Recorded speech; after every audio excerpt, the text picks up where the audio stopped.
আলেমের সঙ্গে যদি কোন মুমিন মুসলমানেরা সাক্ষাৎ করে, ওই আলেমের সঙ্গে সাক্ষাৎ করার সময় কোন মানুষ যদি আলেমের হাতে হাত রেখে মুসাফা করে, হাদিসের মধ্যে আল্লাহর হাবিব বলেন আল্লাহর রাসূলের সঙ্গে মুসাফা করার মতো সব আল্লাহ তার আমলনামায় দান করে দেন। আল্লাহু আকবার পড়েন। ওই যুবকের কথা শুনে ইমাম আহমদ ইবনে হাম্বল বলছেন, যুবক ভাই, আমি বোঝার আর বাকি নাই, আমি তোমার কথা বোঝার আর বাকি নাই, আমি তোমার কথা সব বুঝে গিয়েছি। তোমার সারা জীবনের সব দোয়াগুলো আল্লাহ কবুল করেছেন, একটা দোয়া শুধু বাকি ছিল। এই জামানার শ্রেষ্ঠ ইমাম আহমদ ইবনে হাম্বলের সাক্ষাৎ তুমি চেয়েছিলে, তুমি আল্লাহর কাছে বলেছিলে যে আল্লাহ যাতে করে তোমার সঙ্গে ইমাম আহমদ ইবনে হাম্বলের সাক্ষাৎ করায় দেয়। যুবক ভাই, তুমি শুনে রাখো, ও যুবক তুমি শুনে রাখো, ইমাম আহমদ ইবনে হাম্বলের কাছে তোমার যাওয়া দরকার নাই। তুমি যে আমলটা করতেছো, তুমি যে ইস্তেগফারের আমল করো, এই ইস্তেগফারের আমল করার কারণে আল্লাহ রাব্বুল ইজ্জাতুল জালাল ইমাম আহমদ ইবনে হাম্বলকে তোমার দরবারে পাঠিয়ে দিয়েছেন। আল্লাহু আকবার পড়েন।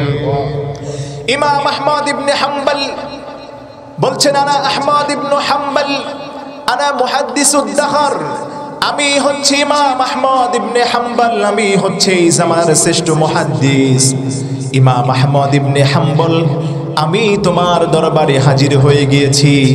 যুবক এবার দু চোখের পানি ছেড়ে দিয়ে ইমাম আহমদ ইবনে হাম্বলের সঙ্গে মুসাফা করে বুকে জড়িয়ে নেয়, দুই চোখের অশ্রুগুলো ঝারে ঝারে করে ইমাম আহমদ ইবনে হাম্বলের সামনে ছেড়ে দেয়। ইমাম আহমদ ইবনে হাম্বল বলে, ও যুবক ভাই, তুমি কেন কান্না করছো? যুবক এবার বলে, ও ইমাম আহমদ ইবনে হাম্বল, আপনি শুনে রাখেন, আপনার সঙ্গে যে আমার সাক্ষাৎ হয়েছে এজন্য আমি কাঁদি না, আমি কাঁদি এই জন্যে সারা জীবন যত দোয়া আমি করেছি সব দোয়া আল্লাহ কবুল করেছেন। এজন্য আমার প্রিয় ভাইয়েরা গভীর মনোযোগ দিতে হবে, গভীর মনোযোগ আমাদেরকে দিতে হবে, ডান বাম কোনো মনোযোগ দেয়া যাবে না। আপনার আর আমার রবকে যদি আমরা বেশি বেশি করে ডাকতে পারি, সকালে এবং সন্ধ্যায় যদি বেশি বেশি করে রবকে আমি আর আপনি স্মরণ করতে পারি, ওই আকাশের মালিক, ওই জমিনের মালিক আল্লাহ রাব্বুল আলামিন ঘোষণা করছেন, আমার কোন গোলাম যদি বিপদে মুসিবতে পড়ে, যে কোন সিচুয়েশনে যদি আমি আল্লাহ রাব্বুল ইজ্জাতকে স্মরণ করতে পারে, আমি আল্লাহ রাব্বুল আলামিনের কাছে কোন গোলাম যদি সাহায্য চেতে পারে, ওই গোলামটা হতে পারে বিপদে পড়ে আছে, মুসিবতে পড়ে আছে, ওই বিপদ মুসিবতের অবস্থায় যদি কোন গোলাম শুধু আমি আল্লাহ রাব্বুল ইজ্জাতুল জালালকে শুধু একটা ডাক দিবে, ওই এক ডাক দিতে দেরি হবে, আমি আল্লাহ রাব্বুল আলামিন ওই গোলাম তার ডাকে 70 বার ডাক দিতে সাড়া দিতে দেরি করি না। আল্লাহু আকবার বলেন। এজন্য প্রিয় ভাইরা, ডাক দিব কাকে? একটু জোরে বলেন, ডাক দিব কাকে? আরো আওয়াজ করে বলেন, ডাক দিব কাকে? তাহলে প্রিয় ভাইরা এবার একটু উত্তর দেন, আপনাকে আমাকে এখানে আসার তৌফিক দিলেন কে? জোরে বলেন, তৌফিক দিলেন কে? এখানে বসার সুযোগ দিলেন কে? আরো জোরে বলেন, আমাদেরকে সুস্থ রাখেন কে? বিপদ মুসিবত থেকে উদ্ধার করেন কে? বিপদে মুসিবতে পড়লেই আমাদের উপর রহমতের বাড়িধারা একজন সিঞ্চিত করেন, তিনি কে? আরো জোরে বলেন, তিনি কে? তাহলে সেই আল্লাহর প্রশংসা করা দরকার আছে না নাই? আরো জোরে বলেন, আছে না নাই? তাহলে মনোপ্রাণ উজাড় করে চিৎকার করে সবাই আল্লাহর জন্য প্রশংসা করছি, পড়ছি আলহামদুলিল্লাহ। তাহলে প্রিয় ভাইরা এবার একটু উত্তর দেন, এই মাহফিলে আসলে সওয়াব আছে না নাই? আরো জোরে বলেন, সওয়াব আছে না নাই? আর আওয়াজ করে বলেন, সওয়াব আছে না নাই? সওয়াব দেন কে? আরো জোরে বলেন, সওয়াব দেন কে? রব্বুল আলামিন বলেন, আমার কোন গোলাম যদি এই দুনিয়ার মধ্যে যেই মাহফিলগুলো হবে, এই জালিসুর রহমান জান্নাতের বাগানে যদি কোন গোলাম বসতে পারে, জান্নাতের বাগানে যদি কোন মুমিন মুসলমান এসে উপস্থিত হতে পারে, আমি আল্লাহ রাব্বুল ইজ্জাতুল জালাল ওই বান্দাটাকে দুইটা পুরস্কার দিয়ে আমি আল্লাহ ওই বান্দাকে ধন্য করে দেই। আল্লাহু আকবার বলেন। রাব্বুল আলামিন বলেন, এক নম্বর পুরস্কার হলো যে এই বান্দাটা এই মাহফিলগুলোতে আসবে, যারা বসবে, এই নলিক্ষীর তালিমুল কোরআন মাদ্রাসা ও মসজিদের মাহফিলে যারা বসবে এবং আসবে, আল্লাহ রাব্বুল ইজ্জাতুল জালাল ঘোষণা করে দেয় ওই বান্দাটাকে আমি আল্লাহ দুইটা পুরস্কার দিয়ে দিব। আল্লাহু আকবার পড়েন। এক নম্বর পুরস্কার হলো কোন বান্দা যদি এই মাহফিলে বসে, এই মাহফিলে বসার কারণে মা জালাসা কওমুন ইয়াজকুরুনাল্লাহ, যেই বান্দাটা এই মাহফিলে বসবে, এই মাহফিলে বসার পরে আল্লাহ রাব্বুল ইজ্জাতুল জালালের জিকির হবে এই মজলিসের মধ্যে। আল্লাহু আকবার বলেন। আল্লাহ রাব্বুল আলামিন বলেন, এই মাহফিলে বসার কারণে জিকির কারীদের সাথে জিকির করার কারণে আমি আল্লাহ রাব্বুল আলামিন ওই বান্দাদেরকে তার প্রথম পুরস্কার দিব। আমি আল্লাহ রাব্বুল আলামিন ওই বান্দার সব গুনাহগুলোকে আমি মাফ করে দিব। সুবহানাল্লাহ পড়েন। রাব্বুল আলামিন বলেন, যেই বান্দাগুলো এই মাহফিলগুলোতে বসবে, আন্নী উশহিদুকুম কদ গফিরতু লাকুম, যেই বান্দারা এই মাহফিলগুলোতে বসবে, এই মাহফিলগুলোতে আসবে, আমি আল্লাহ রাব্বুল ইজ্জাতুল জালাল ওই বান্দার সব গুনাহগুলোকে মাফ করে আমি বান্দাটাকে জান্নাতি হিসাবে ঘোষণা দিয়ে দিব। চিল্লায়া বলেন আল্লাহু আকবার। দুই নম্বর পুরস্কার আল্লাহ রাব্বুল আলামিন দান করবেন। এই সানপোস্টটা একটু এদিকে ঘুরে দেন স্টেজের দিকে। দুই নম্বর পুরস্কার আল্লাহ রাব্বুল আলামিন দান করবেন যে এই বান্দাগুলো এই মাহফিলগুলোতে বসবে, আল্লাহ রাব্বুল ইজ্জাতুল জালাল দুই নম্বর পুরস্কার ওই বান্দাকে আল্লাহ তাআলা দান করবেন। দুই নম্বর পুরস্কার হলো ওয়াবুদ্দিলাত সাইয়্যাতিকুম হাসানাত, যেই বান্দারা অনেক গুনাহগুলো নিয়ে, তার সারা জীবনের গুনাহ নিয়ে যেই বান্দাটাই তালিমুল কোরআন মাদ্রাসার মাহফিলে বসে গিয়েছে, আল্লাহ রাব্বুল ইজ্জাতুল জালাল ঘোষণা করেন যেই বান্দাগুলো এই মাহফিলগুলোতে বসবে, তার পূর্বের সব গুনাহ তো আমি আল্লাহ মাফ করেই দিব। আল্লাহু আকবার বলেন। পূর্বের তার সব গুনাহকে আমি মাফ করে দিব। এই গুনাহগুলো মাফ করার পাশাপাশি আমি রব্বুল আলামিন তাকে দুই নম্বর পুরস্কার দান করব। আল্লাহু আকবার বলেন। দুই নম্বর পুরস্কার হলো ওই বান্দাটার যত গুনাহ ছিল জীবনের সব গুনাহগুলো মাফ করে ওই গুনাহের জায়গায় আমি আল্লাহ রব্বুল আলামিন সব দিয়ে পরিপূর্ণ করে দিব। আল্লাহু আকবার পড়েন। তাহলে প্রিয় ভাইরা এবার একটু বুঝে থাকলে বলেন সব দিবেন কে? আরো জোরে বলেন সব দিবেন কে? ভাই এই সানবক্সটা একটু এদিকে ঘোরান, বক্তা যিনি কথা বলেন ওনার দিকে আসলে একটু কথা বলতে সুবিধা হবে। একটু ঘুরায় দেন। হ্যাঁ, এখন সাউন্ডটা একটু কমাই দিলে হবে। এদিকে ঘোরা, আর একটু ঘোরান, এদিকে ঘোরান, এদিকে ঘোরান। হ্যাঁ, এবার তাহলে প্রিয় ভাইরা এবার একটু বলেন, যদি আমরা বেশি বেশি করে আল্লাহর প্রশংসা করতে পারি, আল্লাহর প্রতি কৃতজ্ঞ হতে পারি, তিনি আমাদেরকে ক্ষমা করে দিবেন। তিনি কে? একটু জোরে সোরে সবাই বলেন তিনি কে? আরো একটু আওয়াজ করে বলেন তিনি কে? সেই আল্লাহর জন্য আমাদের আজকের এই বরকতপূর্ণ মাহফিলের শেষ পর্যন্ত থাকা দরকার আছে না নাই? আরো জোরে বলেন আছে না নাই? তাহলে প্রিয় ভাইরা পুরস্কার পাইলাম কয়টা? একটু জোরে বলেন কয়টা? এক নম্বর পুরস্কার হলো যারা এই মাহফিলে আসবে, যারা এই মাহফিলে বসবে, আল্লাহ রাব্বুল ইজ্জাতুল জালাল ওই বান্দাদেরকে প্রথম পুরস্কার দিবেন, তার পূর্বের গুনাহগুলোকে আল্লাহ মাফ করে দিবেন। এবং দুই নম্বর পুরস্কার হলো ওই বান্দার পূর্বের যেই গুনাহগুলো ছিল এটা তো আল্লাহ ক্ষমা করবেনই। অবুদ্দিলাত সাইয়্যাতিকুম হাসানাত, বাদদালা ইউবাদদিলু তাবদীলান, মানে চেঞ্জ করা, পরিবর্তন করা, পরিবর্ধন করা। আল্লাহ রাব্বুল আলামিন ওই বান্দার পূর্বের গুনাহগুলো ক্ষমা করে আল্লাহ ওই জায়গায় সব লিপিবদ্ধ করে দিবেন। আল্লাহু আকবার পড়েন। তাহলে প্রিয় ভাইরা এবার একটু জোরে জোরে অ্যানসার দেন, আমাদের গুনাহগুলো ক্ষমা করতে পারেন কে? আরো জোরে সোরে সবাই বলেন গুনাহগুলো ক্ষমা করতে পারেন কে? সেই আল্লাহর কাছে আমাদের চাওয়া দরকার আছে না নাই? আরো চিৎকার মেরে বলেন চাওয়া দরকার আছে না নাই?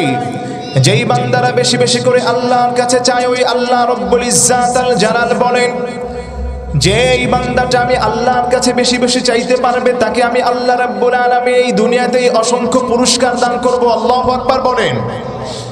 সেই পুরস্কারের ঘোষণা রাব্বুল আলামিন পবিত্র কোরআনুল কারীমে বলে দিচ্ছেন, ও দুনিয়াবাসীরা তোমরা শুনে নাও, আল্লাহ রাব্বুল ইজ্জাতুল জালাল তোমাদেরকে ঘোষণা করছেন, যারা বেশি বেশি করে আল্লাহর প্রতি কৃতজ্ঞ হবা, যারা বেশি বেশি করে আল্লাহ রাব্বুল আলামিনের কাছে চাইতে পারবা, যারা বেশি বেশি করে আল্লাহ রাব্বুল আলামিনের প্রতি মুতাওয়াজ্জহ হবা, রাব্বুল আলামিন ওই বান্দাদেরকে ডবল জান্নাত দান করবেন। আল্লাহু আকবার বলেন। আল্লাহ রাব্বুল আলামিন বলেন, আমার গোলামেরা যদি আমি আল্লাহ রাব্বুল আলামিনকে বেশি বেশি করে ভয় করতে পারে, আমি আল্লাহ রাব্বুল আলামিনের কাছে বেশি বেশি করে চাইতে পারে, ওই বেশি বেশি করে চাওয়ার কারণে আমি আল্লাহ রাব্বুল ইজ্জাতুল জালাল ওই বান্দাদের গুনাহগুলো ক্ষমা করে তাদেরকে আমি আল্লাহ জান্নাতে প্রবেশ করায় দিব। চিল্লায় বলেন আল্লাহু আকবার। তাহলে প্রিয় ভাইরা এবার একটু বলেন, আমরা সবাই জান্নাতে যেতে চাই কি চাই না? সবাই জোরে সোরে বলেন, জান্নাতে যেতে চান কারা কারা? দুই হাত তুলে আল্লাহকে দেখান। নারে তাকবীর। রাব্বুল আলামিন বলেন, আমার যেই গোলামগুলো জান্নাতে যেতে যায়, ওই জান্নাতে যাওয়ার জন্য কিছু কাজ আমাদের করা দরকার আছে না নাই? আরো জোরে বলেন, দরকার আছে না নাই? জান্নাতে আমরা সবাই যেতে চাই, তো জান্নাতে যাওয়ার জন্য জান্নাতি মানুষের এক নম্বর একটা গুণ আছে। এই গুণটা যদি আপনার মধ্যে আপনি হাসিল করতে পারেন, এই গুণটা যদি আপনার মধ্যে চলে আসে, তাহলে আল্লাহ রাব্বুল ইজ্জাতুল জালাল আপনাকে জান্নাতে প্রবেশ করায় দিবেন। সুবহানাল্লাহ পড়েন। আমার প্রিয় ভাইয়েরা, আমরা একজন ইমামের নাম জানি, ইমাম আহমদ ইবনে হাম্বল রাহমাতুল্লাহি আলাইহি। এই ইমাম আহমদ ইবনে হাম্বল রাহমাতুল্লাহি আলাইহি যিনি যুগ শ্রেষ্ঠ একজন মুহাদ্দিস ছিলেন, আল্লাহর ওলিও ছিলেন। আল্লাহু আকবার বলেন। যার হাদিসের কিতাবের মধ্যে, যার হাদিসের কিতাবের নাম মুসনাদে আহমদ, এই মুসনাদে আহমদের মধ্যে 40,000 হাদিসের কানেকশন পাওয়া যায়। আল্লাহু আকবার পড়েন। এই মুসনাদে আহমদ ইবনে হাম্বল মুসনাদে আহমদের লেখক ছিলেন। মুসনাদে আহমদের লেখক জানতেন লেখক নয়, এই জামানার ওই সময়ের একজন ইমাম ছিলেন আহমদ ইবনে হাম্বল। তার যুগে এবার একটু খেয়াল করেন, জান্নাতি ব্যক্তির যেই গুণটা আপনার মধ্যে, আমার মধ্যে, মা বোনদের মধ্যে, সমস্ত মুসলমানদের মধ্যে যদি এই গুণটা আমরা হাসিল করতে পারি, আল্লাহ রাব্বুল ইজ্জাতুল জালাল আমাদেরকে জান্নাতে প্রবেশ করায় দিবেন। আল্লাহু আকবার পড়েন। ইমাম আহমদ ইবনে হাম্বলের জামানায় একজন যুবক শাবুন খাব্বাস রুটি বিক্রি করেন। ইমাম আহমদ ইবনে হাম্বল ওই শীতের কনকনে রজনীতে ইমাম আহমদ ইবনে হাম্বল সফর করার জন্য বের হয়েছেন। ইমাম আহমদ ইবনে হাম্বল রাস্তা দিয়ে যাচ্ছেন, প্রতিমধ্যে দেখতে পেলেন একটা মসজিদ। ইমাম আহমদ ইবনে হাম্বল এই মসজিদের মধ্যে প্রবেশ করলেন। ইশারের সালাত তিনি আদায় করলেন। ইশারের সালাত আদায় করে মসজিদের মধ্যে বসেই তাসবিহ তাহলিল পড়ছে, সুবহানাল্লাহ, আলহামদুলিল্লাহ, আল্লাহু আকবার। এই সুবহানাল্লাহ, আলহামদুলিল্লাহ, আল্লাহু আকবার তাসবিহ যখন ইমাম আহমদ ইবনে হাম্বল মসজিদে বসে পড়ছেন, হঠাৎ করে মসজিদের খাদেম সাহেব এসে বললেন, ইমাম আহমদ ইবনে হাম্বলকে মসজিদের খাদেম সাহেব চিনেন না? ইমাম আহমদ ইবনে হাম্বলকে মসজিদের খাদেম সাহেব বললেন যে, হাই মুসল্লি ভাই, নামাজ শেষ হওয়ার পরে মসজিদে থাকার অনুমতি নাই, মসজিদ এখন লক করে দেওয়া হবে, লক করব মসজিদ, কেউ থাকতে পারবে না, আপনি আপনার রাস্তা দিয়ে চলে যান। ইমাম আহমদ ইবনে হাম্বল মসজিদের খাদেম সাহেবকে বললেন, ওহে ভাই, আমি তো ফজরের মুসল্লি, আমি মুসাফির মানুষ, আমাকে একটু থাকার জায়গা করে দাও। ইমাম আহমদ ইবনে হাম্বলকে মসজিদের খাদেম সাহেব বললেন যে, না, আপনি এখানে থাকতে পারবেন না, এই জায়গার মধ্যে এখন তালা লাগিয়ে দেওয়া হবে, আপনি অন্যত্র চলে যাওয়ার চেষ্টা করেন। ইমাম আহমদ ইবনে হাম্বল রাহমাতুল্লাহি আলাইহি মনে বড় ব্যথা নিয়ে রাস্তা দিয়ে হেঁটে যাচ্ছেন। ইমাম আহমদ ইবনে হাম্বল রাহমাতুল্লাহি আলাইহি প্রতিমধ্যে বাজার দেখতে পেলেন। ওই বাজারের মধ্যে ইমাম আহমদ ইবনে হাম্বল রাহমাতুল্লাহি আলাইহি দাঁড়ালেন। ওই বাজারের মধ্যে দেখতে পেলেন একজন যুবক শাবুন খাব্বাস রুটি বিক্রি করেন। ইমাম আহমদ ইবনে হাম্বল ওই যুবকের পাশে গিয়ে দাঁড়ালেন।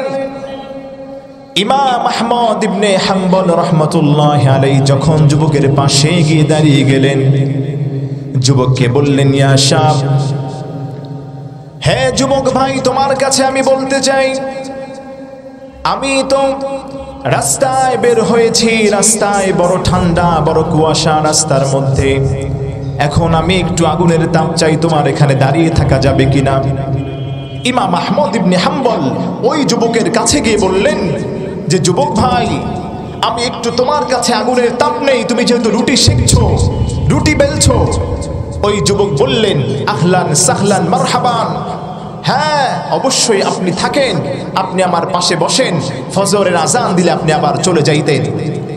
ইমাম আহমদ ইবনে হাম্বল যুবকের পাশে বসলেন দোকানের মধ্যে।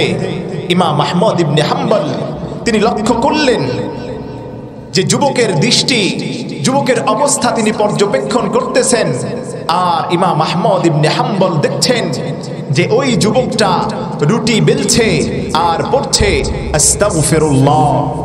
মানুষের কাছে টাকা নিচ্ছে, রুটি বিক্রি করার পরে বিক্রেতা তাকে টাকা দিচ্ছে, ক্রেতা তিনি টাকা নেওয়ার সময়ও পড়ছে আস্তাগফিরুল্লাহ।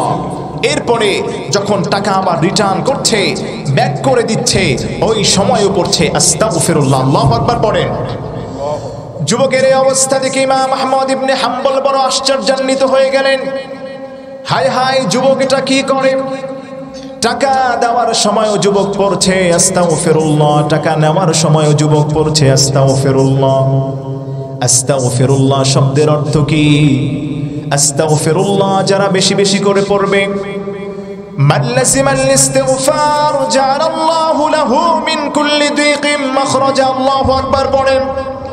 যে বান্দাটা বেশি বেশি করে আল্লাহর কাছে ইস্তিগফার করবে, মাল্লাজিমাল ইস্তিগফার জাআলাল্লাহু লাহু মিন কুল্লি দিকিম মাখরাজা ওয়া মিন কুল্লি হাম্মিন ফারাজা। যে মানুষটা বেশি বেশি করে আল্লাহর কাছে ইস্তিগফার করবে, আস্তাগফিরুল্লাহ বলে আল্লাহর কাছে সারেন্ডার করবে, আল্লাহ রাব্বুল আলামিন বলেন, ও গোলাম, তুমি আস্তাগফিরুল্লাহ বলতে দেরি হবে, আমি আল্লাহ রাব্বুল আলামিন তোমার গুনাহগুলো মাফ করতে দেরি করব না। চিল্লায়া বলেন আল্লাহু আকবার। আস্তাগফিরুল্লাহ, ইস্তিগফার শব্দের অর্থ কি, তার মিনিংটা কি? আস্তাগফিরুল্লাহ যেই বান্দাটা পড়বে, আস্তাগফিরুল্লাহ মানে হচ্ছে আমি আল্লাহর কাছে একমাত্র, কেবলমাত্র আল্লাহর কাছে আমি ক্ষমা চাই। আল্লাহু আকবার পড়েন। আমার প্রিয় ভাইয়েরা, গভীর মনোযোগ দিতে হবে। ইমাম আহমদ ইবনে হাম্বল রাহমাতুল্লাহি আলাইহি ওই যুবকের দিকে তাকিয়ে আছেন। যুবক হাতে টাকা নিচ্ছে, পড়ছে আস্তাগফিরুল্লাহ। যুবক টাকা রিটার্ন করছে, পড়ছে আস্তাগফিরুল্লাহ। ইমাম আহমদ ইবনে হাম্বল বারবার ওই যুবকের চেহারার দিকে তাকিয়ে আছে। হায় হায়, যুবক কি করে? বারবার কেন যুবক ইস্তিগফার পড়ে? আমাদের সমাজের যুবকদের দিকে তাকালে তো দেখা যায়, আমাদের এলাকার যুবকদের দিকে তাকালেই তো দেখা যায় যুবকেরা মদ, গাঁজা, ইয়াবা নেশার মধ্যে আসক্ত হয়ে আছে। হায় হায়, এই যুবক কি করে? এই যুবক দেখি বারবার শুধু আল্লাহর কাছে ক্ষমা চায়, ক্ষমা প্রার্থনা করে। আল্লাহু আকবার বলেন। যুবক ভাই বারবার শুধু ইস্তিগফার পড়ে, আস্তাগফিরুল্লাহ আস্তাগফিরুল্লাহ আস্তাগফিরুল্লাহ। আল্লাহু আকবার। যুবক বারবার শুধু ইস্তিগফার করে। ইমাম আহমদ ইবনে হাম্বল যুগের শ্রেষ্ঠ ইমাম, ইমাম আহমদ ইবনে হাম্বল যুগের শ্রেষ্ঠ মুহাদ্দিস, আলেম, আল্লাহর ওলি। আল্লাহু আকবার পড়ে। আর জোরে বলেন আল্লাহু আকবার। আরো চিল্লায় বলেন আল্লাহু আকবার। যারা আল্লাহর ওলি হবে, শ্রেষ্ঠ মুহাদ্দিস যারা হবে, আল্লাহর ওলি যারা হবে, ওই আল্লাহর ওলির সঙ্গে আল্লাহ রাব্বুল ইজ্জত আল জালাল সব সময় থাকেন। যারা আল্লাহর ওলি হয়ে যায়, আল্লাহর বন্ধু হয়ে যায়, আল্লাহ রাব্বুল আলামিন বলেন আমার বন্ধুর কোনো ভয় নাই, কোনো টেনশন নাই, আমি আল্লাহ সব সময় আমার বন্ধুর সাথে রয়েছি। আল্লাহু আকবার বলেন। এবার ইমাম আহমদ ইবনে হাম্বল রাহমাতুল্লাহি আলাইহি ওই যুবককে জিজ্ঞেস করে, কথাগুলোতে মনোযোগ দিবেন প্রিয় ভাইরা। ওই যুবককে ইমাম আহমদ ইবনে হাম্বল রাহমাতুল্লাহি আলাইহি বারবার দেখার পরে জিজ্ঞেস করছে, যুবক ভাই, হে যুবক ভাই, তুমি এটা কি করছো? আমি খেয়াল করেছি তুমি বারবার শুধু ইস্তেগফার করো, বারবার শুধু তুমি আল্লাহর কাছে ক্ষমা চাও, তোমাকে তো কোনো গুনাহ করতে দেখি না। যুবক এবার কি উত্তর দেয়? উত্তরটা আপনাকে নিয়ে যেতে হবে বাসায়, এই উত্তরটা আপনাকে মনে রাখতে হবে। ইমাম আহমদ ইবনে হাম্বল রাহমাতুল্লাহি আলাইহি যখন যুবককে জিজ্ঞেস করছে, যুবক ভাই তুমি কেন এত বেশি বেশি ইস্তেগফার করো, তখন ওই যুবক উত্তর দিলেন, ইয়া শাইখ, আমি বেশি বেশি ইস্তেগফার করার কারণে আল্লাহ রাব্বুল ইজ্জত ওয়াল জালাল আমাকে মুস্তাজাবুদ দাওয়া বানায় দিয়েছেন। আল্লাহু আকবার পড়েন। হাল আনতা মুস্তাজাবুদ দাওয়া, মুস্তাজাবুদ দাওয়াটা কি, তার মিনিংটা কি, তার অর্থটা কি?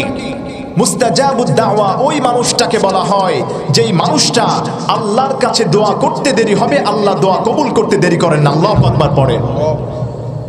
আপনি আর আমি যদি মুস্তাজাবুদ দাওয়া হতে পারি, আমি আর আপনি যদি মুস্তাজাবুদ দাওয়া হতে পারি ইস্তেগফার করে করে আল্লাহর কাছে, আপনি যদি বেশি বেশি করে মুস্তাজাবুদ দাওয়া হতে পারেন, আল্লাহর কাছে যদি বেশি বেশি ইস্তেগফার করতে পারেন, সকালে নয়, সন্ধ্যায় নয়, সব সময়, যেই সময় আপনি আল্লাহর কাছে হাত উঠাবেন, আল্লাহ রাব্বুল আলামিন বলেন আমার গোলামটা আমার কাছে হাত উঠাতে দেরি হবে, আমি আল্লাহ কবুল করতে এক সেকেন্ডও দেরি করব না। চিল্লায় বলেন আল্লাহু আকবার। যুবকটা ইমাম আহমদ ইবনে হাম্বলকে যখন বললেন, ও ইমাম আহমদ ইবনে হাম্বল, ইমাম আহমদ ইবনে হাম্বলকে যুবক চিনে নাই। ওই জামানার শ্রেষ্ঠ ইমাম হচ্ছে ইমাম আহমদ ইবনে হাম্বল। যুবক কখনো দেখে নাই, এত বড় হাদিস বিশারদ মুহাদ্দিস ছিলেন ইমাম আহমদ ইবনে হাম্বলকে যুবক কখনোই দেখে নাই। ইমাম আহমদ ইবনে হাম্বল যুবককে জিজ্ঞেস করলেন, যুবক ভাই, তোমাকে মুস্তাজাবুদ দাওয়া বানিয়েছে আল্লাহ, হাল আনতা মুস্তাজাবুদ দাওয়া, তুমি কি মুস্তাজাবুদ দাওয়া? ওই যুবক এবার অ্যানসার দেয়, উত্তর দেয়, নাম ইয়া শাইখ, আনা মুস্তাজাবুদ দাওয়া। আল্লাহু আকবার পড়েন। যুবক এবারে বলে ইমাম আহমদ ইবনে হাম্বলকে, ও মিয়া সাহেব, আমি মুস্তাজাবুদ দাওয়া, তার কারণ হলো আমি বেশি বেশি করে সব জায়গায় সর্ব অবস্থায়, শুধু একাকিত্ব নয়, মানুষের সামনে নয়, সব জায়গায় আমি আল্লাহ রাব্বুল আলামিনকে ভয় করি। আল্লাহু আকবার বলেন। আমি সব জায়গায় একজন মালিককে ভয় করি, আর ওই একজন মালিককে ভয় করার কারণে আল্লাহ রাব্বুল আলামিন আমার সব দোয়াগুলোকে কবুল করে নিয়েছেন। আল্লাহু আকবার পড়েন। এবার যুবক কি উত্তরটা আপনি একটু খেয়াল করেন। যুবক এবার উত্তর দিলেন, হে আমার পথিক ভাই, তুমি শুনে রাখো, আল্লাহ রাব্বুল আলামিন যতদিন থেকে আমি ইস্তেগফার করি, যখন থেকে আমি আল্লাহর কাছে ক্ষমা চাই, তখন থেকে আমার সব দোয়াগুলো আল্লাহ কবুল করে নাই, খালি একটা দোয়া ছাড়া। দোয়া কয়টা? একটু সবাই বলেন কয়টা দোয়া ছাড়া? সবাই একটু জোরে সোরে বলেন না কয়টা দোয়া ছাড়া? আর আওয়াজ করে জোরে একটু চিৎকার মেরে বলেন না কয়টা দোয়া ছাড়া? সব দোয়াগুলো আল্লাহ কবুল করে নিলেন, শুধু একটা দোয়া আল্লাহ কবুল করতে বাকি আছেন। ইমাম আহমদ ইবনে হাম্বল এবার কিউরিসিটি বশত, জানার প্রবল আগ্রহ, কৌতূহল তার মধ্যে আরো বেশি কাজ করছে। হায় হায়, একজন যুবক মানুষ, আমাদের সমাজের যুবকেরা তাদের আবার কেমন যুবক, যেই যুবক সারাদিন আল্লাহর কাছে শুধু ইস্তেগফার করে, শুধু ইস্তেগফার করেই না, আল্লাহ এর বদৌলতে এই যুবকটাকে আল্লাহ মুস্তাজাবুদ দাওয়া বানায় দিয়েছেন। আল্লাহু আকবার। এই যুবক যেই দোয়া করে সেই দোয়াই আল্লাহ কবুল করে নেয়। আল্লাহু আকবার পড়ে। এবার ইমাম আহমদ ইবনে হাম্বল রাহমাতুল্লাহি আলাইহি যুবককে জিজ্ঞেস করে, ও যুবক ভাই, তোমার সব দোয়াগুলো আল্লাহ কবুল করেছেন। সারা জীবন যত দোয়া করেছো সবগুলো কবুল করে নিয়েছেন। শুধু একটা দোয়া আল্লাহ কবুল করে নাই, সেই দোয়াটা কি একটু বলো। ওই যুবক এবার উত্তর দেয়, শাইখ ইমাম আহমদ ইবনে হাম্বলকে। ওই যুবক এবার বলে, ও পথিক ভাই, তুমি শুনে রাখো, আমার জীবনে যত দোয়া আমি আল্লাহর কাছে করেছি সব দোয়াগুলো আল্লাহ কবুল করে নিয়েছেন। শুধু একটা দোয়া বাকি আছে, সেই দোয়াটা হলো আমি আল্লাহর কাছে দোয়া করেছি আল্লাহ যাতে করে এই জামানার শ্রেষ্ঠ মুহাদ্দিস, এই জামানার শ্রেষ্ঠ আল্লাহর ওলি, এই জামানার শ্রেষ্ঠ ইমাম আহমদ ইবনে হাম্বল, ওই ইমাম ইবনে আহমদ ইবনে হাম্বলের সাথে আল্লাহ রাব্বুল আলামিন মৃত্যুর আগে হলেও আমাকে যাতে করে আল্লাহ সাক্ষাৎ করায় দেন। আল্লাহু আকবার পড়ে। ইমাম আহমদ ইবনে হাম্বল তার পাশে বসা যুবকের পাশে ইমাম আহমদ ইবনে হাম্বল বসা। যুবকের এই কথা শুনে ইমাম আহমদ ইবনে হাম্বল দু চোখ বেয়ে বেয়ে পানি ছেড়ে দিলেন। তার চোখ ভিজে অশ্রুসিক্ত হয়ে গেল ইমাম আহমদ ইবনে হাম্বল। ইমাম আহমদ ইবনে হাম্বল এবার যুবককে বলে, যুবক ভাই, তুমি কেন ইমাম আহমদ ইবনে হাম্বলের সাক্ষাৎ চাও? এবার যুবক বলেন, হ্যাঁ ভাই, আমি এই জন্য সাক্ষাৎ চাই, উনি হচ্ছেন আল্লাহর ওলি। আল্লাহু আকবার পড়েন। ইমাম আহমদ ইবনে হাম্বল হলেন যুগশ্রেষ্ঠ আল্লাহর ওলি, তিনি একজন মুহাদ্দিস।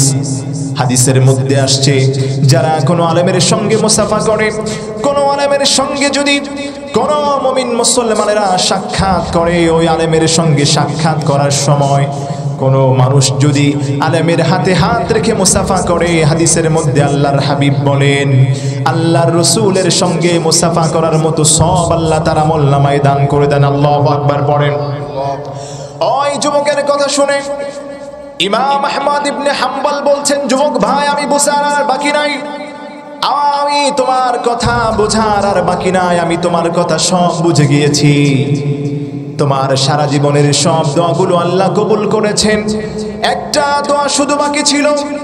এই জামানার শ্রেষ্ঠ ইমাম আহমদ ইবনে হাম্বলের সাক্ষাৎ তুমি চেয়েছিলে, তুমি আল্লাহর কাছে বলেছিলে যে আল্লাহ যাতে করে তোমার সঙ্গে ইমাম আহমদ ইবনে হাম্বলের সাক্ষাৎ করায় দেয়। যুবক ভাই, তুমি শুনে রাখো, ও যুবক, তুমি শুনে রাখো, ইমাম আহমদ ইবনে হাম্বলের কাছে তোমার যাওয়া দরকার নাই। তুমি যে আমলটা করতেছো, তুমি যে ইস্তেগফারের আমল করো, এই ইস্তেগফারের আমল করার কারণে আল্লাহ রাব্বুল ইজ্জাতুল জালাল ইমাম আহমদ ইবনে হাম্বলকে তোমার দরবারে পাঠায় দিয়েছেন। আল্লাহু আকবার পড়েন।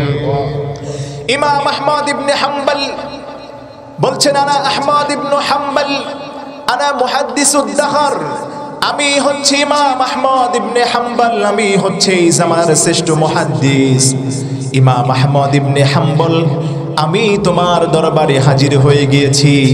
যুবক এবার দু চোখের পানি ছেড়ে দিয়ে ইমাম আহমদ ইবনে হাম্বলের সঙ্গে মুসাফা করে বুকে জড়িয়ে নেয়, দুই চোখের অশ্রুগুলো ঝারে ঝারে করে ইমাম আহমদ ইবনে হাম্বলের সামনে ছেড়ে দেয়।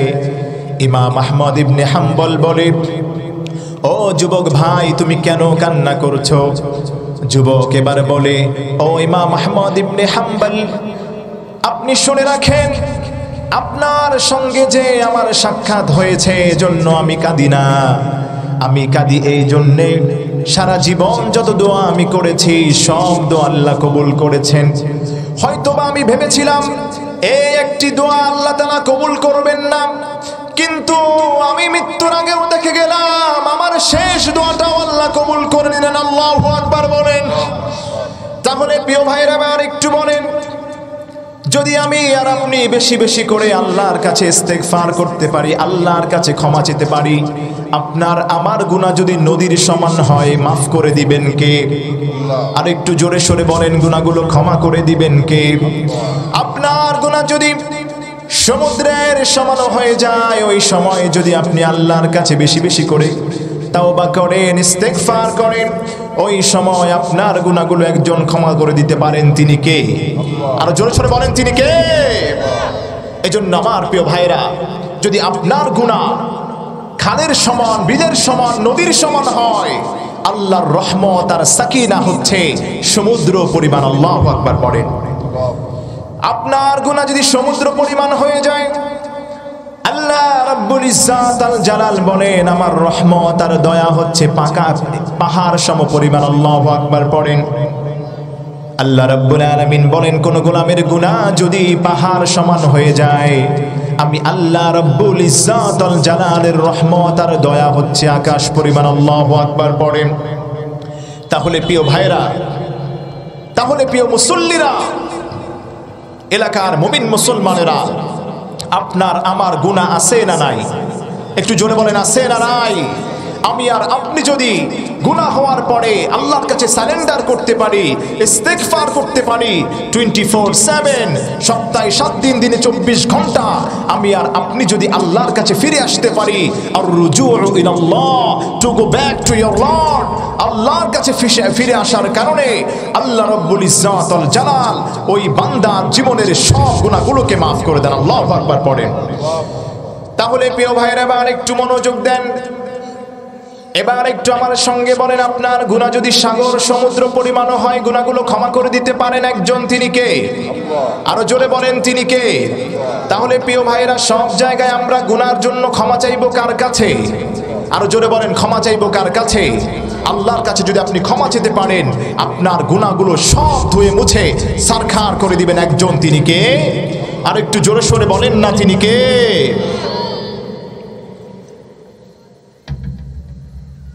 তাহলে আমার প্রিয় ভাইয়েরা, এবার একটু খেয়াল করেন, সময় সংক্ষেপ, ইশার সালাতের সময় হয়ে যাচ্ছে। আলোচনা আপনারা বুঝতেছেন?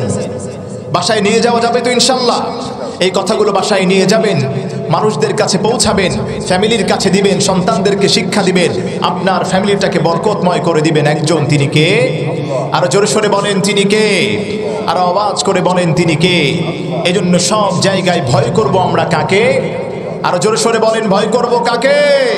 লিল্লাহি তাকবীর। হযরত ওমর ফারুক রাদিয়াল্লাহু তাআলা আনহুর নাম আপনারা শুনেছেন। আমিরুল মুমিনিন ছিলেন হযরত ওমর ফারুক রাদিয়াল্লাহু তাআলা আনহু। ওমর ফারুক রাদিয়াল্লাহু তাআলা আনহুর জামানায় একজন যুবক ছিলেন, ওমর ফারুকের কাছে বেশি বেশি আসা যাওয়া করতেন। ওমর ফারুক রাদিয়াল্লাহু তাআলা আনহুর কাছে ওই যুবক সব সময় তার অবস্থার কথা বর্ণনা করতেন। ওমর ফারুক রাদিয়াল্লাহু তাআলা আনহু হঠাৎ করে খবর নিয়ে দেখে যুবক আর তার কাছে আসা যাওয়া করে না, বন্ধ করে দিয়েছে। ওমর ফারুক রাদিয়াল্লাহু তাআলা আনহু ওই যুবকের খোঁজ নিলেন, দেখো ওই যুবকটা কোথায় আছেন। ওমর ফারুক রাদিয়াল্লাহু তাআলা আনহু যখন ওই যুবকের খোঁজ নেওয়া শুরু করলেন, সবাই একে একে করে আওয়াজ দিচ্ছেন, হায় হায়, ওই যুবকটা গুনাহের মধ্যে লিপ্ত হয়ে গেছে।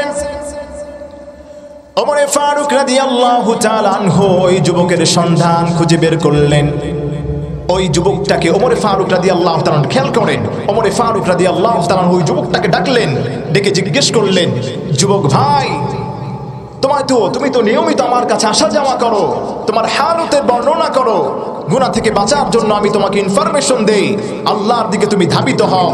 গত কিছুদিন যাবত তোমার কোনো সন্ধান আমি পাচ্ছি না, তুমি কোথায় ছিলে? ওই যুবকটা চোখের পানি টলটল করে জারে জারে করে ছেড়ে দিয়ে ওমর ফারুক রাদিয়াল্লাহু তাআলা আনহুর কাছে আসলেন। এসে হযরত ওমর ফারুকের কাছে তিনি বর্ণনা করলেন। ওমর ফারুকের কাছে এসে বললেন, ওমর ফারুক, গত কিছুদিন আগে আমার বাসায় কিছু মেহমান এসেছিল, এই মেহমানের মধ্যে আমার চাচতো বোনও ছিল। আমার চাচতো বোন যখন আমাদের বাসার মধ্যে মেহমান হয়ে এসেছিলেন, ওই সময় আমার চাচতো বোন বারবার আমাকে জিনা করার জন্য, তার দিকে আকৃষ্ট হওয়ার জন্য আমার চাচতো বোন বারবার শুধু আমাকে প্রস্তাব দিয়েছেন। কিন্তু আমি আল্লাহকে ভয় করে ওই বোনের প্রস্তাব থেকে আমি দূরে সরে রয়েছিলাম। তাহলে প্রিয় ভাই, এবার একটু বলেন, ভয় করেছিল কাকে? আরো জোরে বলেন, ভয় করেছিল কাকে? ওমর ফারুক রাদিয়াল্লাহু তাআলা আনহু যুবককে জিজ্ঞেস করে, তারপরে কি হয়েছিল? ওই যুবক ওমর ফারুককে ডাক দিয়ে বললেন, ইয়া আমিরুল মুমিনিন, আমার চাচতো বোন বড় সুন্দরী ছিল, বড় রূপবতী গুণবতী ছিল। সে আমাকে বারবার শুধু তার সঙ্গে কথা বলার জন্য বলতেন, বারবার শুধু আমাকে ডাকতেন খারাপ কাজে লিপ্ত হওয়ার জন্য, কিন্তু আমি তো আল্লাহকে ভয় করি। আল্লাহ রাব্বুল ইজ্জাত আল জালালের ভয় আমাকে ওই গুনাহ থেকে বাঁচিয়ে দিয়েছেন। ওমরে ফারুক রাদিয়াল্লাহু তাআলা আনহু বলে, তারপরে তুমি কি করেছিলে? ওই যুবকটা বলে, তারপরে আমার বোনের ডাকে আমি আর সাড়া দেই নাই। আমার বোনের ডাকে সাড়া না দিয়ে আমি আল্লাহকে ভয় করে ওই গুনাহ থেকে নিজেকে বাঁচিয়ে রেখেছি। ওমরে ফারুক রাদিয়াল্লাহু তাআলা আনহু বললেন, যুবক ভাই তুমি শুনে রাখো, বিশ্ব নবী আমাকে বলে দিয়েছেন, যারা আল্লাহর ভয়কে নিজের কলবের মধ্যে রাখবে, আল্লাহর ভয়কে যার অন্তরের মধ্যে ঢুকাতে পারবে, আল্লাহর ভয়টা তার অন্তরের মধ্যে ঢুকানোর কারণে আল্লাহ রাব্বুল আলামিন ওই বান্দাকে দুইটা পুরস্কার দিয়ে আল্লাহ পুরস্কৃত করে দিবেন। আল্লাহু আকবার বলেন। হঠাৎ করে কিছুদিন পরে খবর আসলো ওই যুবকটার দুনিয়াতে নাই। ওমরে ফারুক রাদিয়াল্লাহু তাআলা আনহু ওই যুবকের জানাজায় গিয়ে শামিল হলেন। ওমরে ফারুক রাদিয়াল্লাহু তাআলা আনহু সাহাবীদেরকে নিয়ে, তাবিঈদেরকে নিয়ে ওমরে ফারুক রাদিয়াল্লাহু তাআলা আনহু ওই যুবকের নামাজের জানাজার জন্য দাঁড়িয়ে গেলেন। হঠাৎ করে ওমরে ফারুক ঘোষণা দিলেন, ও আমার উপস্থিত মুসল্লি ভাইরা, তোমরা শুনে রাখো, আজকে যে যুবকের জানাজা আমি পড়াচ্ছি সেই যুবক সাধারণ কোনো যুবক নয়। যেই যুবকটা এত বেশি গুনাহের সুযোগ পাওয়ার পরেও তার নিজের মধ্যে আল্লাহর ভয় কাজ করেছে। আল্লাহর ভয় কাজ করার কারণে ওই যুবকটা গুনাহ থেকে বিরত রয়েছে। আর যেই মানুষটা গুনাহ থেকে লিপ্ত থাকে, আল্লাহ রাব্বুল ইজ্জাত আল জালালকে ভয় করে, আল্লাহকে ভয় করার কারণে আল্লাহ রাব্বুল আলামিন ওই বান্দার সব গুনাহগুলো মাফ করে আল্লাহ ওই বান্দাকে দুইটা পুরস্কারে পুরস্কৃত করে দেন। আল্লাহু আকবার বলেন। ওমরে ফারুক রাদিয়াল্লাহু তাআলা আনহু ওই যুবকটাকে ওমরে ফারুক রাদিয়াল্লাহু তাআলা আনহু সাহাবীদেরকে নিয়ে দাফন করলেন। সাহাবায়ে কেরামরা ওই বান্দাকে দাফন করে, যুবকটাকে দাফন করে সমস্ত সাহাবীরা চলে গিয়েছে, ডানে বামে যার যার বাসায় চলে গিয়েছে। কিন্তু ওমরে ফারুক রাদিয়াল্লাহু তাআলা আনহু তিনি আর জায়গা থেকে লড়ছেন না। ওমরে ফারুক রাদিয়াল্লাহু তাআলা আনহু ওই যুবকের কবরের পাশে দাঁড়িয়ে ওমরে ফারুক রাদিয়াল্লাহু তাআলা আনহু আল্লাহর কাছে দোয়া করেছেন, আল্লাহ, যেই যুবকটাকে কবরে রাখা হলো সেই যুবকটা সাধারণ কোনো যুবক নয়। এই যুবকটা হলো তোমার ভয়ে নিজেকে গুনাহ থেকে বাঁচিয়ে রেখেছে। এই সময় হঠাৎ করে একটা আওয়াজ আসছে, ওমরে ফারুক রাদিয়াল্লাহু তাআলা আনহুর কানে বাড়ি দিয়ে যায়। ওমরে ফারুক রাদিয়াল্লাহু তাআলা আনহুর কাছে গাইবে আওয়াজ আল্লাহ তাআলা পৌঁছে দিলেন। ওমরে ফারুক তুমি শুনে রাখো, এই বান্দাটা আমার ভয়ে গুনাহ থেকে বেঁচে ছিল, আর আমার ভয়ে যেই বান্দাটা গুনাহ থেকে বেঁচে থাকবে, আমি আল্লাহ রাব্বুল ইজ্জাতুল জালাল ওই বান্দাকে দুইটা জান্নাত দিয়ে আমি আল্লাহ ওই বান্দাকে ধন্য করে দিব। আল্লাহু আকবার পড়েন।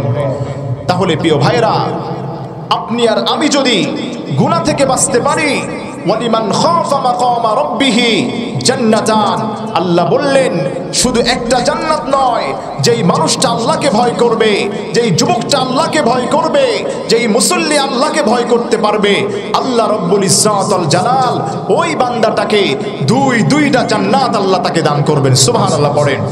তাহলে প্রিয় ভাইরা, আমাদের জান্নাতে যাওয়া দরকার আছে না নাই? কার কার দরকার আছে? দুই হাত তুলে আল্লাহকে দেখান। আল্লাহ আমাদের সবাইকে কবুল করেন, পড়েন আমিন। এই সংক্ষিপ্ত সময়, মুখতাসার সময়, সংক্ষিপ্তভাবে যে কথাটা বললাম, আল্লাহর ভয় আমাদের অন্তরে লাগবে। যুবক ভাইয়েরা, বৃদ্ধ বাবাজিরা, যেই সেক্টরেই থাকি, রাতের আধারে দিনের আলোতে আমরা সব সময় আল্লাহকে ভয় করব। আল্লাহকে যদি আমি আর আপনি ভয় করতে পারি, আল্লাহ রাব্বুল ইজ্জাতুল জালাল আপনাকে আর আমাকে দুইটা জান্নাতের মালিক আল্লাহ বানায় দিবেন। সুবহানাল্লাহ পড়েন। আল্লাহ তাআলা আমাদের সবাইকে বেশি থেকে বেশি এই কথাগুলোর উপর আমল করার তৌফিক দান করেন, পড়েন আমিন। আল্লাহ সুবহানাহু ওয়া তাআলা আমাদের সবাইকে যিনি বললেন এবং যারা শুনলেন